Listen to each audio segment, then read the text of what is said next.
Southwest Florida in the mid-90s. If you stick to the coastline, it's a postcard of white sand and Gulf breezes. But if you drive just a few miles inland, the landscape changes. The ocean air gets swallowed by an oppressive, suffocating humidity. The manicured lawns give way to dense, tangled stretches of slash pine and saw palmetto. It's the kind of thick, blinding brush where you can stand 10 feet off the dirt path and become completely invisible to the world. For a young man down on his luck, a drifter passing through, or just a guy desperate for $20, an offer from an affluent, soft-spoken nurse might have seemed like a lifeline. "Come out to the woods," he would say. "Let's take some photos of you. I pay cash." It sounded easy, a little weird, maybe, but easy. By the time the victim was let off the trail, deep into the suffocating heat of the woods, the reality of the arrangement would snap into focus. The ropes, the isolation, the sudden, terrifying shift in the photographer's eyes. It wasn't an art project. It was a hunting ground. And once they were tied to the trunk of a pine tree, miles away from anyone who even knew their name, they realized the camera wasn't the only thing aimed at them.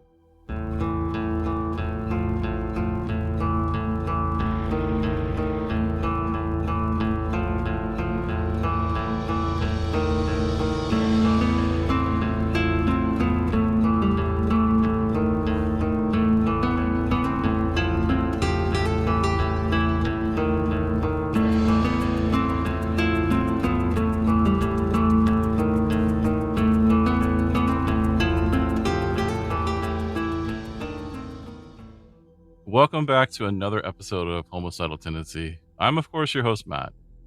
Before we wade into the humid, deadly swamps of Southwest Florida for today's case, we got to take care of a little bit of housekeeping. First off, if you're enjoying the show, please make sure you hit that follow or subscribe button on whatever platform you're listening on right now. It costs absolutely nothing, and it's the single best way to make sure you never miss an episode. If you want to go the extra mile and help me out, please take 30 seconds and drop a 5-star rating and review on Apple Podcasts or Spotify. The algorithm loves it, and every single good review helps push the show out to more true crime fans just like us. Finally, be sure to connect with me on social media. You can find me on Instagram and TikTok at Homicidal Tendency. And this is where I'll post all the visual aids, case photos, crime scene layouts. So come hang out in the comments and let me know what you think of today's episode. All right. The housekeeping's done, the doors are locked, and the lights are low. Let's get into it. Today, we are walking into the dark, lethal brush of Charlotte County to trace the footsteps of a predator who weaponized invisibility and the decades-long fight to finally give his victims their name back. This is the story of Daniel Conahan and the Hog Trail Murders. Every monster has an origin story. A moment or a series of them where the wiring gets crossed and empathy just shuts off. For Daniel Owen Conahan Jr., that story doesn't start in a haunted house or a dilapidated asylum. It starts in a painfully normal, middle-class home in Punta Gorda, Florida. Born in 1954, Conahan's early childhood was unremarkable, but as he grew into his teenage years in the late 60s and 70s, the cracks began to show. Conahan realized he was gay, and when his parents found out, the environment at home became incredibly toxic. Remember, this was the 1970s. For a lot of families, this wasn't a conversation, it was a crisis.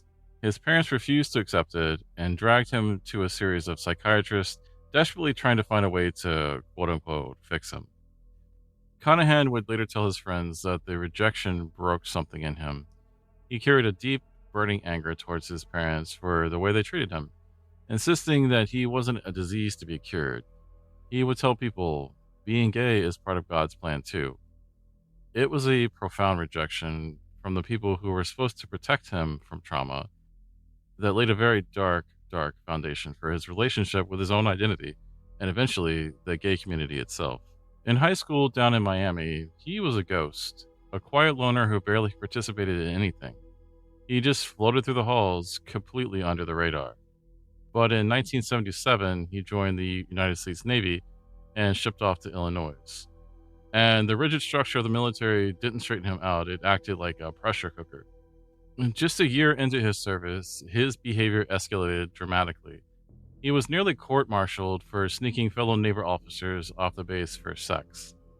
Months later, the Navy officially discharged him following a violent physical altercation where he allegedly attempted to force another man to perform oral sex. Once again, he was rejected by an institution.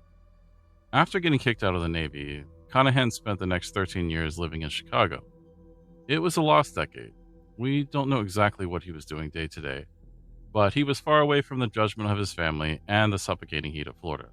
In 1993, Conahan moved back to Punta Gorda to live with his now elderly parents, the very same people who had traumatized him for decades earlier. But it's what he did next that makes my blood run completely cold. In 1995, he enrolled in a local vocational center. He didn't just pass, he graduated at the absolute top of his class and became a licensed practical nurse. He got a job at the Charlotte Regional Medical Center. Let's think about the contrast for a second. By day, Daniel Conahan wore scrubs. He was a certified caregiver, trusted by vulnerable patients and respected doctors. He worked in a profession built entirely on empathy, healing, and trust. But when his shift ended, the uniform came off. He would head out to the local gay bars, using his soft-spoken professional demeanor to completely disarm transient men or sex workers or guys who just were down on their luck. He used the trust society gave him as a nurse to lure them right into the thick, inescapable bushes of the hog trails. To understand how Daniel Conahan got away with what he did for as long as he did, we have to pull back and look at the map. We have to talk about what Southwest Florida was actually like in the mid-90s. When people think of gay history in Florida during that era, they usually think of South Beach or the openly queer haven of Key West. Those places were vibrant and loud. Southwest Florida, places like Punta Gorda, Port Charlotte, and Fort Myers were the exact opposite. This part of the Gulf Coast was booming in the 90s, but it was mostly fueled by retirees moving down for the winter and a massive influx of transient construction workers building out the endless suburban sprawl. Culturally, it was very conservative, a traditional backbone, if you will. It wasn't the kind of place where you walk down the street holding your partner's hand. If you were queer in Charlotte or Lee County in the 90s, your life was largely underground. I mean, don't get me wrong, safe havens did exist, but you had to know where to look. Gay bars weren't sitting out on Main Street with neon signs. They were hidden away. You had places like Tubby's in Fort Myers tucked quietly into a random, unremarkable strip mall. Or, the bottom line, an LGBTQ club shoved way out into an industrial district, a gritty part of town that didn't get much foot traffic. These bars were absolute sanctuaries. They were the only places where the community could take a breath and actually be themselves. And let's talk about it. Like the old school, gay bar names are really ridiculous, and I'm living for it. But because society had forced the queer community into the shadows, a lot of gay life and connection had to happen on the margins. If you didn't have the money for the bars, or if you were deeply closeted and terrified of being seen walking into a known gay bar, you sought out other places: highway rest stops, secluded parks, hidden dirt trails in the woods. And this is the tragic, systemic piece of the puzzle. When a marginalized community is forced to hide in the dark just to exist, it creates the perfect hunting ground for a predator. Daniel Conahan didn't just understand the geography of the hog trails, he understood the vulnerability of the men he was hunting. He knew that the very society that forced these men into the shadows would be incredibly slow to come looking for them when they disappeared. In the true crime world, there's a deeply uncomfortable term used by sociologists and detectives: the less dead. It refers to victims who are marginalized by society. People who, when they go missing, don't trigger breaking news alerts, they don't get their faces plastered on the front page of the paper, and the police don't launch massive multi-county grid searches. When Daniel Conahan went hunting, he didn't just look for a physical type, he was hunting a demographic. He was hunting the invisible. If you look at the victims connected to the Hog Trail murders, a chilling specific profile emerges.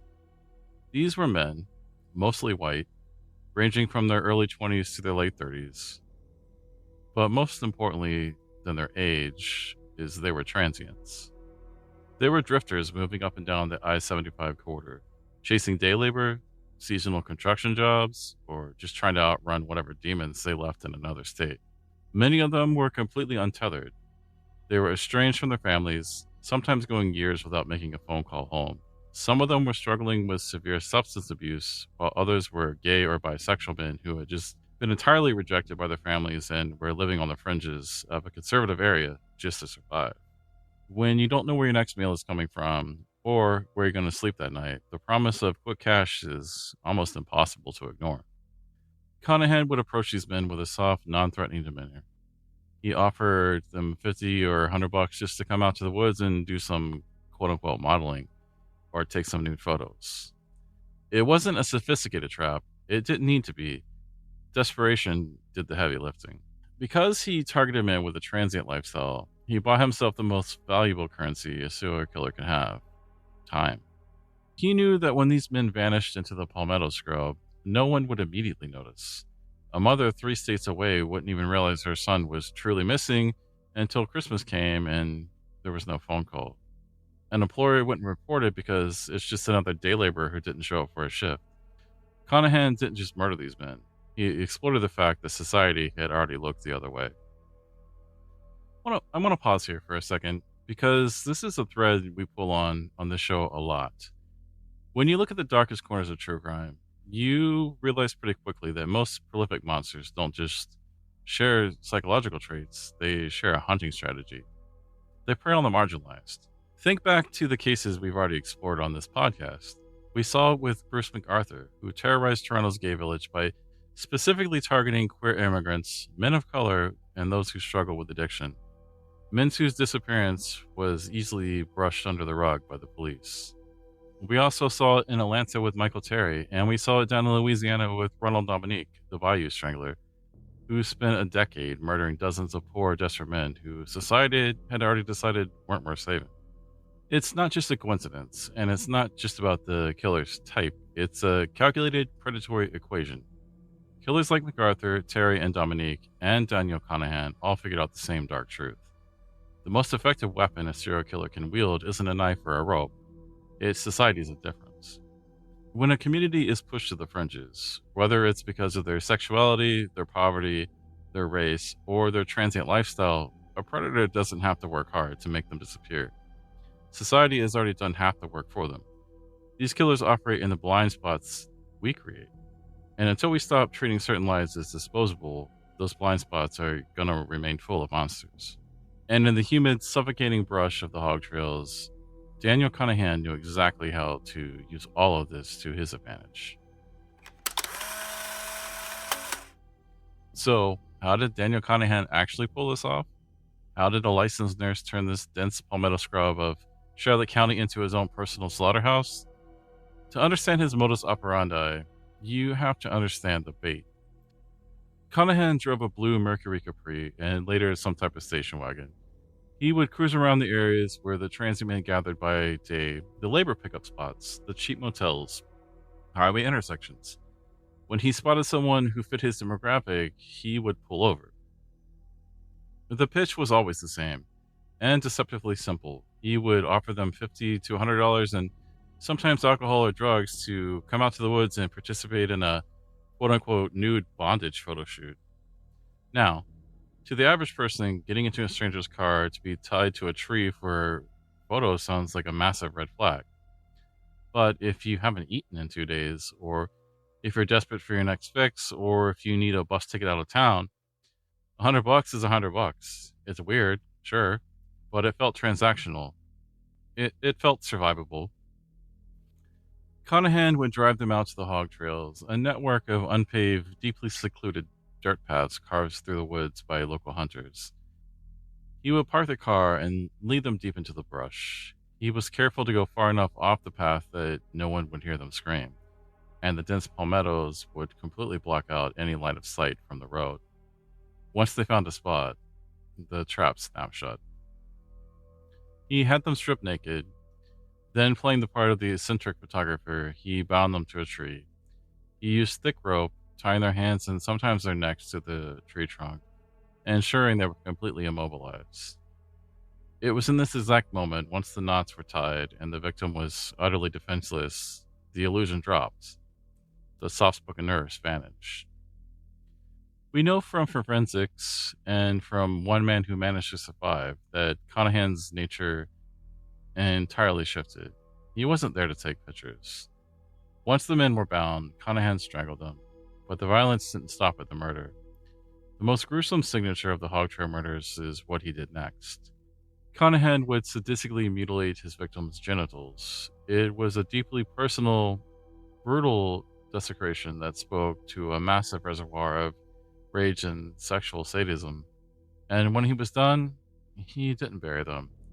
He didn't try to hide them in a sophisticated way.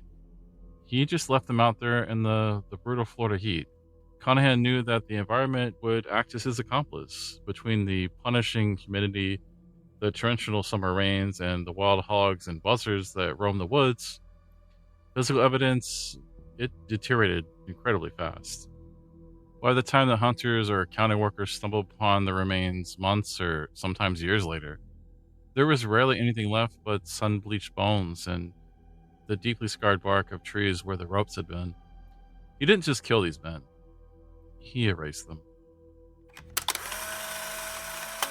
The suffocating rush of the hog trails kept Daniel Conahan's secrets for an incredibly long time, but eventually, nature gives up its dead. The first horrifying crack in its terrifying routine happened on the morning of February 1st, 1994. Two hunters were walking through a remote, overgrown area of Port Charlotte. They didn't see anything out of the ordinary at first, but they noticed a kettle of buzzards circling persistently in the sky ahead. When they pushed through the dense brush to see what the scavengers were after, they stumbled into a total nightmare. They found the partially decomposed body of a man. The scene was deeply disturbing, and it immediately told investigators that they were dealing with a severe, organized sexual sadist. The victim was completely nude. The medical examiner found distinct, deep rope burns, severely scarring the skin and pelvic region. But the most chilling detail, the signature that would come to define the Hog Trail murders, was the mutilation. The killer had meticulously removed the victim's genitalia and discarded it before leaving the body completely exposed to the harsh Florida elements. For 27 long years, this man was known only as John Doe Number 1. It wasn't until 2021 that investigative genetic genealogy finally gave him his name back. He was 31-year-old Gerald Anthony Lombard from Lowell, Massachusetts. Based on the decomposition, he had been tied to that tree and dead for about a month before the hunters found him. Fast forward 2 years to New Year's Day 1996. In the nearby town of Northport, a family was hanging out on their home on Veranda Street when their dog trotted out of the woods and dropped something on the porch. It was a human skull.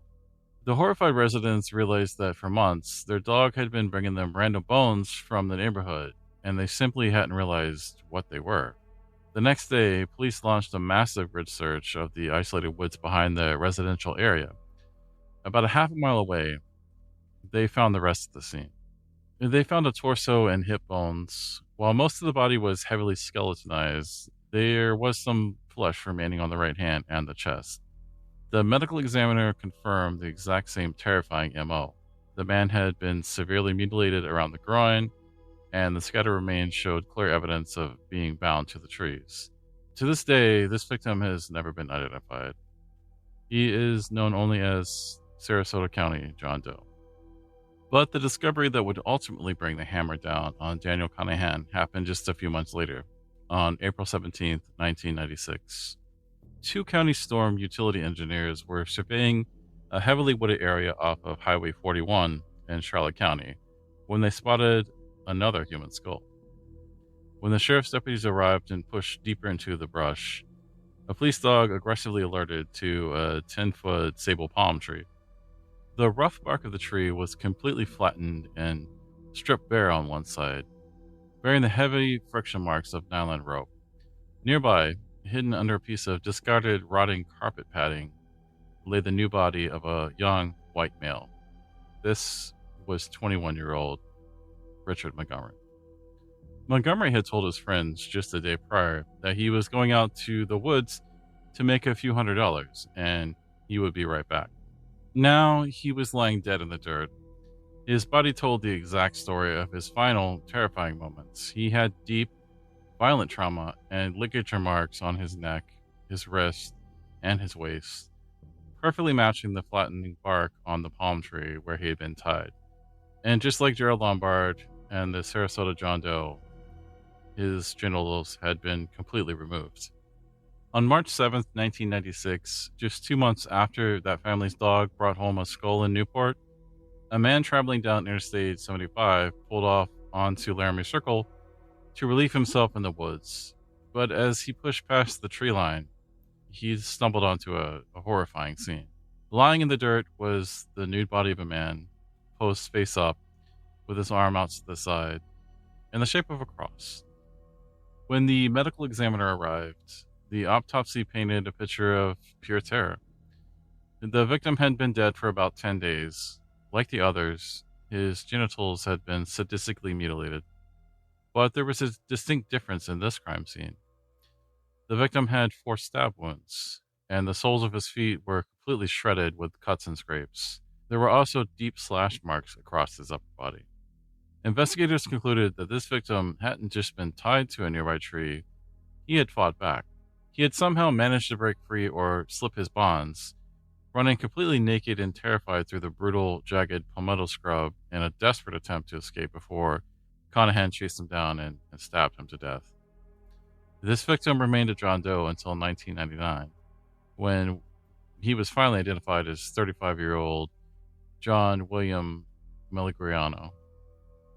Originally from Cleveland, he had moved to Northport less than 2 months before he was murdered.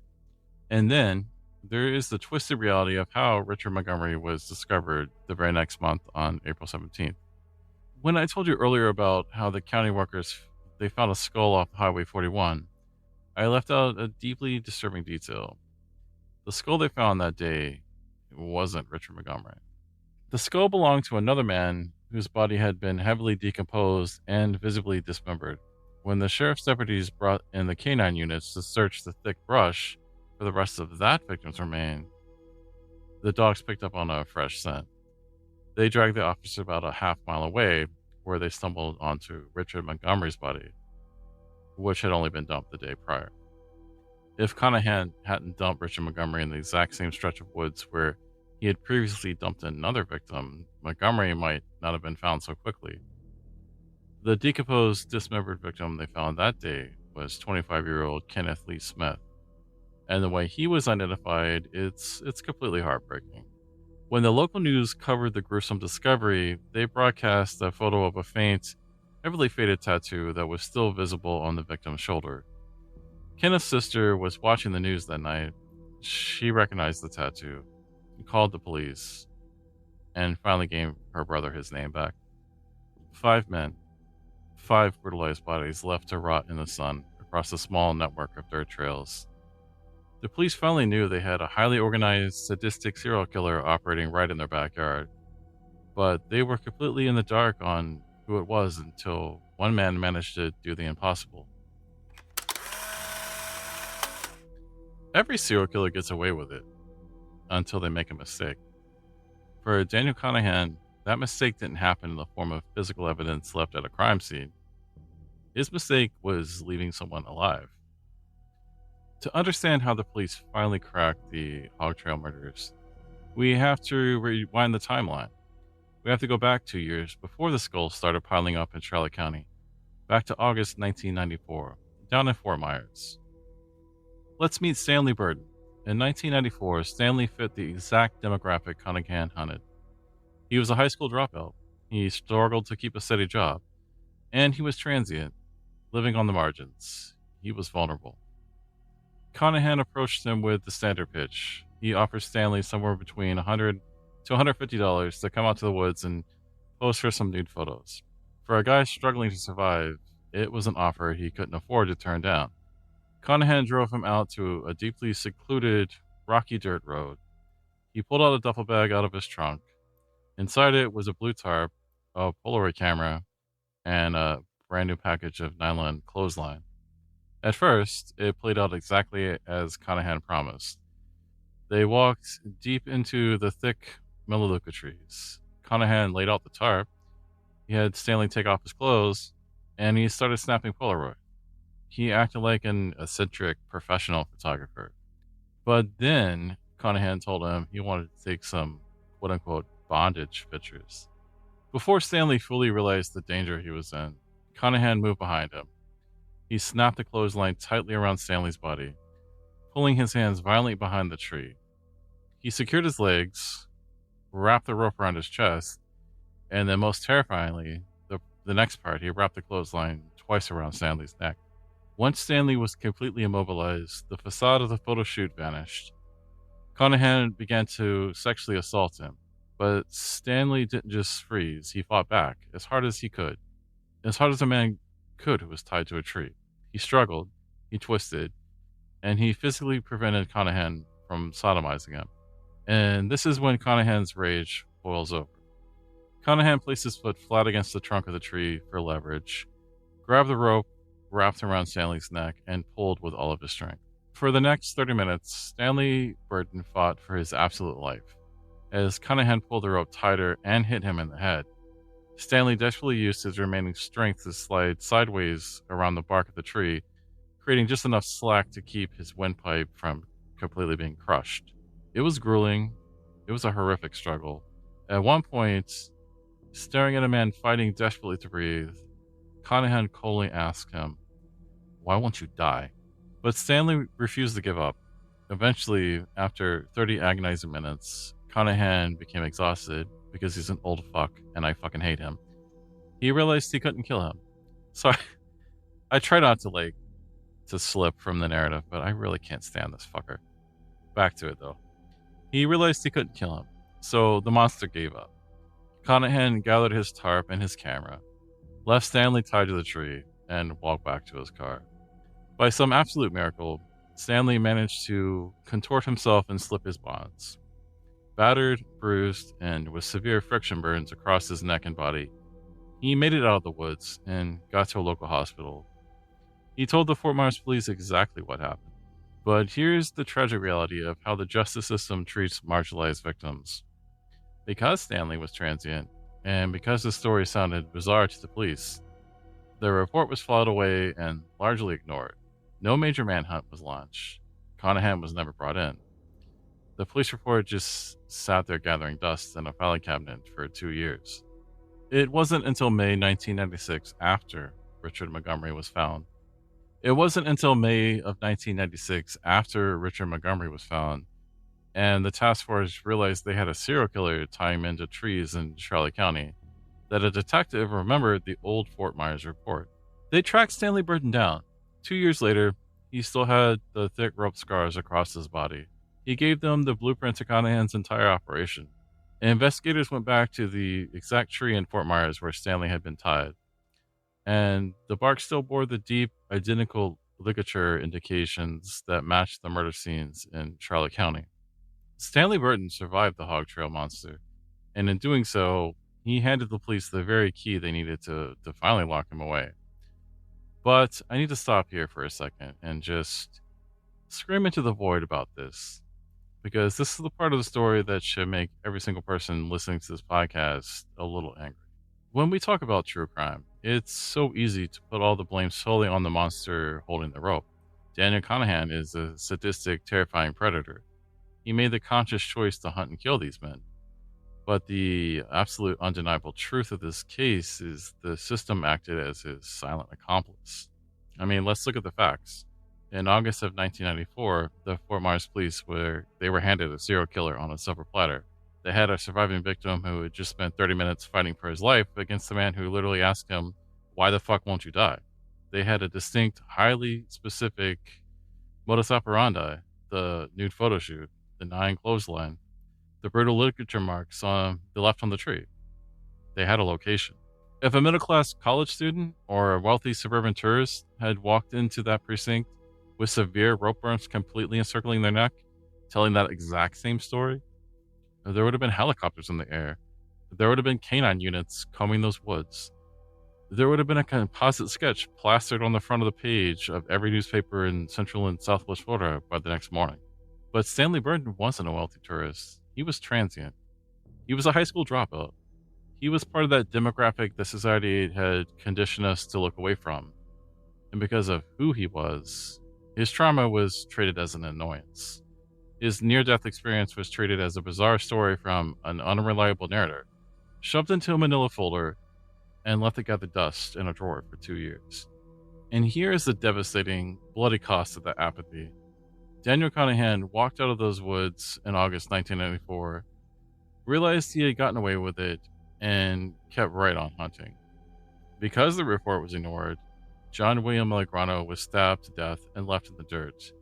Because that report was ignored, Kenneth Lee Smith was murdered and dismembered.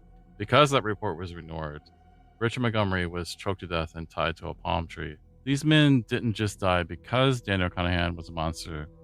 They died because the justice system looked at a marginalized survivor and decided his life wasn't worth the paperwork. And that systematic rot, that absolute failure to protect the vulnerable, is every bit as terrifying as the killer himself. The survival of Stanley Burton gave law enforcement the exact blueprint of the Hog Trail monster, but it was the murder of Richard Montgomery that finally gave him the name. When detectives started retracing the last few days of 21-year-old Richard Montgomery's life, they spoke to his mother. She told them the terrifying details. Shortly before he disappeared, Richard told her he was going to go make some quick cash posing for nude photos. He told her the offer came from a new friend he had made, an older guy, a Navy veteran, and a nurse who worked at a local hospital. And Richard had gave her his name, Daniel fucking Conahan. The task force immediately pulled Conahan's background. Everything aligned perfectly. The age, the description, the nursing license, the military background, and his proximity to the victims. They immediately put Conahan under heavy surveillance. During this time, the police caught an incredibly lucky break. Another man came forward with a deeply unsettling story. He told police he had been helping push a stalled vehicle out of a road. When he looked through the window into the backseat of the car, he saw a chilling collection of items. A large tarp, a knife, and a heavy bundle of rope. The driver of that vehicle? That's right, motherfucker. It was Daniel Conahan. The police knew they had their guy, but knowing it and proving it in court are two very different things. They needed physical evidence to tie the soft-spoken nurse to the brutalized bodies rotting in Charlotte County. And the Florida environment had washed almost everything away. Well, almost. When the medical examiner meticulously went over Richard Montgomery's body, they found a microscopic piece of evidence that Conahan missed. It was a single tiny chip of automotive paint that stuck to Montgomery's skin. Armed with a search warrant, investigators descended on Conahan's property. They matched the chemical composition of that single paint chip directly to Conahan's vehicle. It was the smoking gun. In August of 1996, the police officially slapped the cuffs on Daniel fucking Conahan for kidnapping and murdering Richard Montgomery. When they got him into the interrogation room, the mask, it didn't slip. Investigators were sitting across from a man they knew was a sadistic, highly organized serial killer, but Conahan played the role of the polite, professional caregiver perfectly. Detectives laid out the evidence. They brought up the nude photoshoot, the ropes, and the bodies in the woods. But Conahan didn't break. He didn't offer a dramatic confession, and he didn't boast about his crimes like most serial killers do. He flatly denied he had any involvement with the murders whatsoever. However, when detectives pressed him on his whereabouts during the times the men went missing, Conahan couldn't provide a single verifiable alibi. He had the opportunity, he had the means, and thanks to the paint chip, the police had the physical connection. But to this day, Daniel motherfucking Conahan is never admitted to a single murder. Conahan was taken to trial in 1999. It took a jury just a few hours to convict him of first-degree murder in the case of Richard Montgomery. He was sentenced to death and shipped off to a Florida state prison. The task force breathed a sigh of relief. The monster was in a cage. The hog trails were finally safe. In 1999, Daniel Conahan was sent to Florida prison's death row. The gavel dropped, the news cameras backed up, and the prosecutors patted themselves on the back. They got their monster. But if you look closely at the supposed victory, it leaves a profoundly bitter taste in your mouth. Because Conahan was only ever tried and convicted for the murder of Richard Montgomery. From a purely bureaucratic legal standpoint, prosecutors often do this. If they have a slam dunk case with physical evidence like that paint chip on Montgomery's body and it results in a death sentence, they don't bother taking the other murders to trial. Why spend the taxpayers' money to kill a guy twice? But that cold legal math completely ignores the human cost. It meant there was no trial, no official legal justice, and no courtroom closure for the families of Kenneth Lee Smith or John William Pellegrino. It meant that Gerald Lombard, who wouldn't even be identified for another 2 decades, was essentially swept under the rug. The system got its lethal injection, well, not yet, but it will. And the rest of the victims, they're just left as footnotes, which is really fucked up. And then there was the media response. The press absolutely devoured this case, plastering the Hog Trail Monster moniker across every headline in Florida. But the coverage was steeped in 90s sensationalism. Instead of doing deep dive journalism into the systematic failures that allowed a predator to hunt vulnerable transient men for years, the tabloids focused heavily on the bizarre, salacious details. They fixated on the nude bondage photoshoots and the mutilations. And so, normally, this is the part of the episode where I wrap everything up with a neat little bow. I give you my final thoughts on the psychology of the killer, remind you to lock your doors, and I cue the outro music. And we put Daniel Conahan in his cage. We fade to black. But we're not fading to black. Because this story's not over. What the fuck you say? Fast forward to March 2007. Conahan has been sitting on death row for 8 years. A land surveyor is walking through a heavily wooded, overgrown area in Fort Myers, just 30 minutes south of the original Hog Trail crime scenes. He looks down in the thick palmetto brush, and he sees a human skull. When the police bring in the grid search teams and the cadaver dogs, they don't find just one body. They find 2. Then 3. By the time the search is over, they have pulled the heavily skeletonized remains of 8 different men out of the dirt. 8 men killed, dumped in the exact type of terrain, targeting the exact demographic, matching the exact horrific MO. And Daniel Conahan is the absolute dead center prime suspect. The story of the Fort Myers 8 is too massive, too dark, and too completely enraging to tack on to the end of this episode.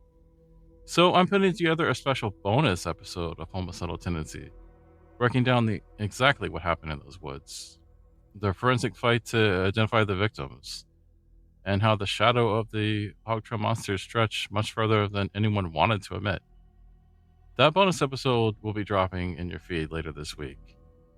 Make sure you're subscribed so you don't miss it. Until then, stay out of the woods. I'm Matt, and this has been Homicidal Tendency.